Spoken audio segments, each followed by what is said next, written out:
Vegetarian சால்னா சப்பாத்தி, தோசை எல்லாத்துக்கும் side டிஷ்ஷாக use பண்ணலாம். இஞ்சி பூண்டு பேஸ்ட்டு 2 ஸ்பூனு, தக்காளி 2, பச்சை மிளகாய் 6, கறி மசால் பவுட்ரு, கொஞ்சம் மஞ்சப்பொடி, உப்பு போட்டு நைஸாக அரைச்சிக்கணும். அரை மூடி தேங்காய் எடுத்துக்கோங்க. கொஞ்சம் கசகசா 2 ஸ்பூனு, முந்திரி ஒரு 10, சோம்பு 1 ஸ்பூன் போட்டு நைஸாக அரைச்சிக்கோங்க. குக்கர் வைங்க, எண்ணெய் ஊற்றிட்டு பட்டை, லவங்கம், ஸ்பைசஸ் போட்டு ஒரு மிளகாய் போடுங்க. வெங்காயத்தை போட்டு ஒரு வெங்காயத்தை போட்டு நல்லா வதக்குங்க.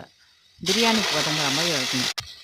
தக்காளி ஜூஸ் ஊற்றுங்க, கொத்தமல்லி போட்டு கொதிக்கணும். புதினா கொத்தமல்லி போட்டு அடுத்தது தக்காளி போடுங்க, தேங்காய் ஊற்றுங்க.